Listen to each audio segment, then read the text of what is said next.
This podcast is sponsored by BetterHelp. After experiencing trauma, I went to therapy, and my therapist guided me through a difficult time in my life. They helped me understand what was happening and provided me with tools to cope and find my own strength and resilience. Their experience and compassion were invaluable and enabled me to rebuild my life and move forward. I strongly believe in the power of therapy to help people through difficult times. BetterHelp connects you with a licensed therapist who is trained to listen and give you helpful, unbiased advice. First, you go to their site. You can use my link, betterhelp.com/resilience. You answer a few questions, and BetterHelp will match you to a professional who has years of experience helping people with struggles just like yours. Let BetterHelp connect you to a therapist who can support you, all from the comfort of your own home. Visit betterhelp.com/resilience or choose podcast, then notes on resilience during sign up and enjoy a special discount on your first month. It's important to have the numbers there and they help make the case, but it's also the people who can get up there and say, this is what happened to me. And it didn't need to happen because we know these are things we could have done about it. Hello, welcome to Notes on Resilience. I'm your host, Manya Chilinsky, and today is the first episode of our series, Unveiling Trauma's Impact, Navigating the Hidden Costs. And my guest is Ted Miller. He's a senior research scientist at the Pacific Institute for Research and Evaluation, and he is a leading expert on injury and violence incidents, the cost and consequences of trauma, and substance abuse costs. He and I chatted because he wrote an article about the cost of adverse childhood experiences on adult health in California, and we talked today about the economic impact of trauma, the non-economic impact of trauma, and how we can take the really great information that economists create to help make real change in our society. I think you're really going to enjoy this episode. Hello, Ted. I'm so excited that you and I are going to be having this conversation today. Thanks for being here. You're welcome. And before we dig into the topic at hand, the question I ask everybody to start with, if you could have dinner with any historical figure, who would it be and why? Shakespeare. First off, he speaks English. Yes. Second off, he's clearly a fascinating storyteller. Yes. And eloquent. And third off, I could find out if he's a pseudonym. Oh my gosh, because you would know who it really is. Wow. Oh, I like that one. All right. If you figure out a way to make that happen, let me know. I want to hear the answers to those questions. Well, Ted, as you know, we are here today to talk about the hidden costs of trauma. And you are episode 1, you are helping lay the foundation for the further episodes in this series. And in the context of this discussion, hidden cost can be financial, like increased healthcare costs or lost productivity, but it's also things like opportunity costs or societal burdens or long-term consequences that somehow we're not always accounting for. And Ted, you are an economist, and I found you because of your article, The Adult Health Burden and Costs in California during 2013, associated with prior adverse childhood experiences. And that number just was shocking to me. In the report, you said $10.5 billion in excess personal health care costs just for California and just for the year 2013. Take it away. What does that mean? So what we did was we looked at studies that are out that you can do that look at the health conditions that people have who have no adverse childhood experiences, 1, 2, and so on. Mm-hmm. And a lot of the literature groups them. And the worst is 4+. The more ACEs you have, the more likely you are Hmm. have a series of different health conditions. And if you look at the literature, actually, you find that it's not even just health conditions, it's self reported disability, it's injuries, it's premature mortality, mental health, especially depression, Hmm. maternal health, infectious disease, chronic disease, risk behaviors like substance use disorders, smoking, obesity. Right. And we have studies for the health conditions.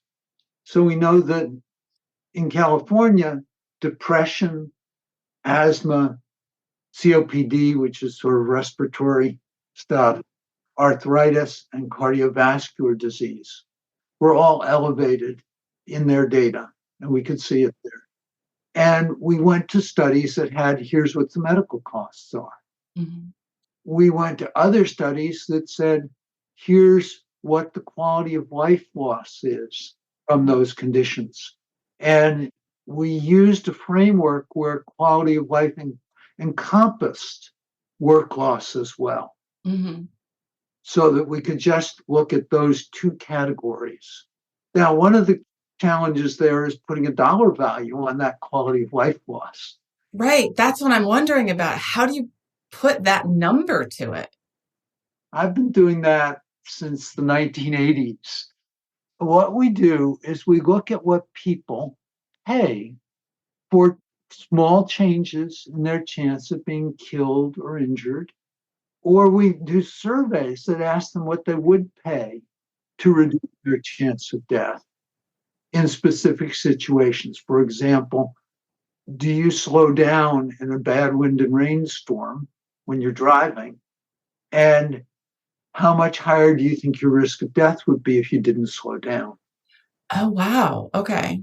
Or as more and more, as the price of smoke alarms came down and more people bought them, we could look at how much they were spending and get a picture across the population of how much more of the population bought smoke alarms as the price of that safety came down. Wow. There's some interesting nuances in the way that you're looking at this data that I never imagined. Most of the studies that are done started out by taking known economics about how much people earn, Okay. and studies of this projecting how much people earn, and they added in the risk of dying or being injured on the job. Hmm. And they were able to say this is how much extra people get in their wages for risky work. Wow. Okay. I always wondered how you could put a dollar figure on a life or a quality of life. Right. And what we do is we then split that because we know how much their lifetime earnings would be. Hmm. We take that off, and what's left is the value of the quality of life net of earnings. And we divide by the number of life years to get the value of a life year. So that's averaged out over the population that you're looking at. That's right. And currently, most federal agencies are using a number just over 10 million, between 10 and 11 million dollars for a life. Is the value of one human life in the US. Yes. And that's basically lifetime earnings of if you had a job and you worked. It's mostly quality of life. Lifetime earnings are about $1.5 million, something like that, Okay. including the value of lifetime household work. The rest is the value of lost quality of life and pain and suffering. Wow. So, Ted, you are sitting at your desk and you're looking at these numbers that we've put to the value of a human life. What does that feel like to be thinking about people from that perspective? Well, what it felt like when I first started doing it was very frustrating because the federal government was just valuing people's lives based on what they earn, Okay. especially in the Department of Transportation. The Environmental Protection Agency and Department of Labor were using higher values that included quality of life. but Okay. most of the government wasn't. And I felt like the victims were being cheated because the government was really understating what a lot of injuries cost. And I did a lot of what's called systematic review, where I laid out all the studies. And we finally got the feds to change it. What changed it was a table I did that showed what the values were at different federal agencies. Mm-hmm.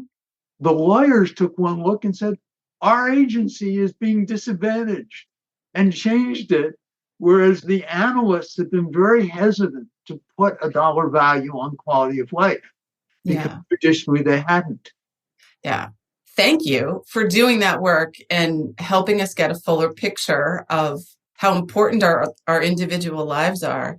And I imagine it also is hard for me as a non-economist. It's hard to think of putting a dollar value on my life and what I'm worth. I think it's difficult to think of a life in that way because that's not how I approach my life, right? Yeah, you do make all those decisions about doing unsafe things. Right. We all do unsafe things. I mean, it's dangerous to get out of bed. You might trip and break your neck, but it's Yeah. dangerous to just stay in bed. Right. So you have to take risks in life. Right, we do. Before we hit the record button, you and I were also talking about another number. You were talking about when someone is murdered, that then results in, I think the number you said was 1.5 to 2.5 people going into therapy. That's right. So that is another cost to look at a murder of a loved one as a trauma in addition to the financial cost that we've been looking at, there's this other cost. Now that's affected the quality of life of this person's loved ones and the amount of therapy that they do. And it may traumatize them and impact their life going forward. Yes. And what you see is that post traumatic stress disorder, PTSD, Mm-hmm. is common, it's very real, and it's very costly.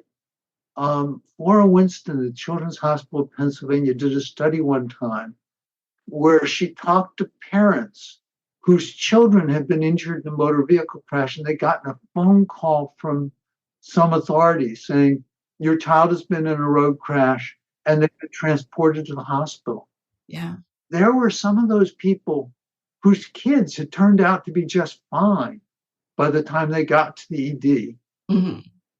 but who were reliving that experience and stuck in it. When you look at something like some of the mass shootings, the people who didn't get shot can still be stuck in that moment and have severe mental health problems because of it. Absolutely. When the Veterans Administration, we did a study in 2008 for the Veterans Administration I was part of. And when they looked at all the different categories of injury that they compensated, it turned out that no matter what the percent disability was, the most costly was post-traumatic stress disorder in terms Mm-hmm. of quality of life loss. Yes. And I can understand that myself, having had post-traumatic stress disorder. I have my own perspective on it, but it definitely negatively impacted the quality of my life. And I have read lots of things about it, and I'm not spending a lot of time thinking of how it is continuing to affect my life and my potential lifespan. I'm not wanting to go there. Let's take it another step from there. So we've got people who, because of their ACEs or their injury or their mass trauma or disaster or whatever, may have PTSD, may have severe depression, may have anxiety, may Mm-hmm. have other mental health disorders.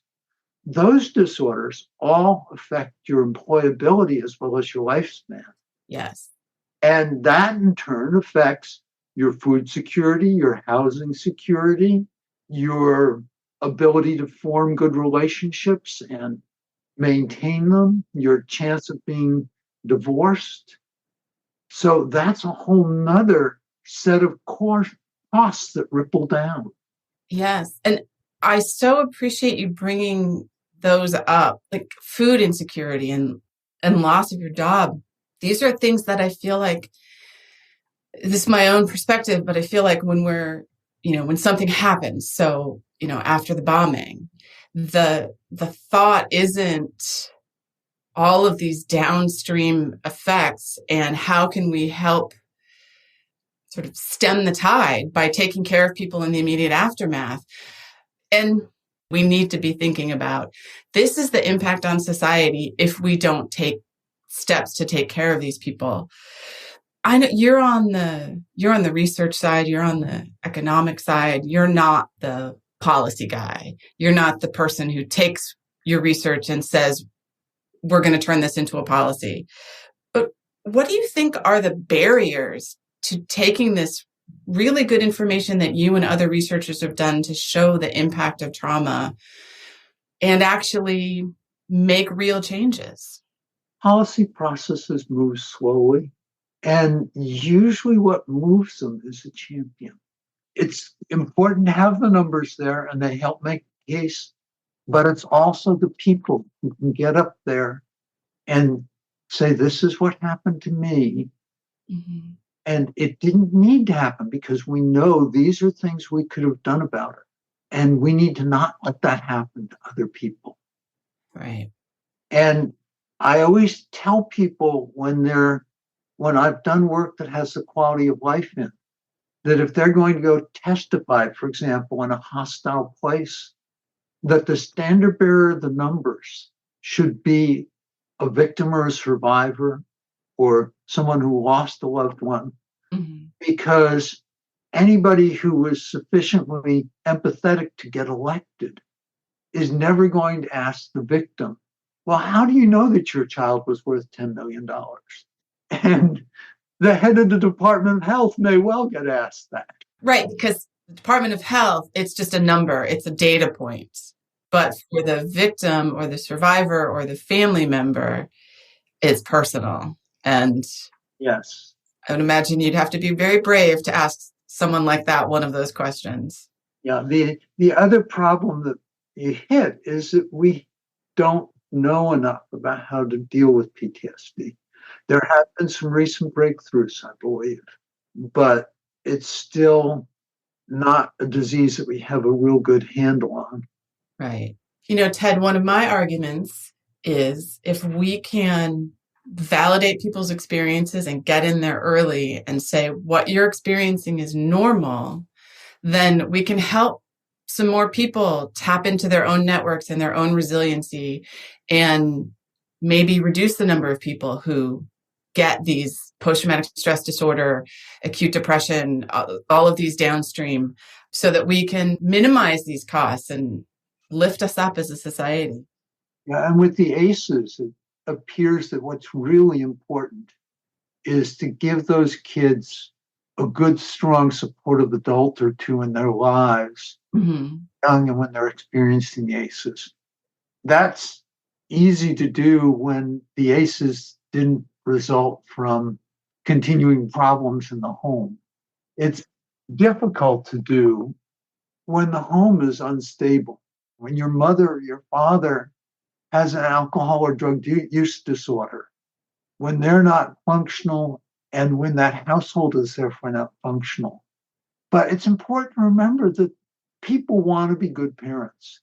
Even that person with all that problems wants to be a good parent. Right. Our job is to find ways to help them do that and to put another stable point in that child's life besides that as well. Right. And we do have programs that can help them, the nurse family partnership and some of the other home visitation programs for newborn infants and their mothers. And also we have schools and we have preschools. And through those institutions, we could set up routine screening for ACEs and supports for the kids who screen positive. And with the opioid settlements in some states, we're pushing to try to see some of that happen. Oh, great. Excellent. Ted, you are doing such great work at figuring out the cost to society. You and your colleagues who are doing this kind of research, What can an individual or an organization take away from your research that's really going to help move the needle? The costs of this are far higher than the cost would be to fix it because it's so pervasive for so many people. 63% of Americans have had adverse childhood experiences. 22% have had 4 or more adverse childhood experiences. That means that 22% of people are very prone to things like severe depression and anxiety because of what happened to them as children. Yeah. Breaking the cycle of child abuse is part of what we need because ACEs include child abuse. Mm-hmm. We don't do nearly enough for maltreated children in this country. We don't have enough willingness to talk about what's happened to them. And that's particularly true of sexually assaulted children. Huge quality of life loss with sexual assault, particularly for children. Huge numbers of children sexually assaulted. And we don't talk about it. We don't do things about it. And it needs more champions.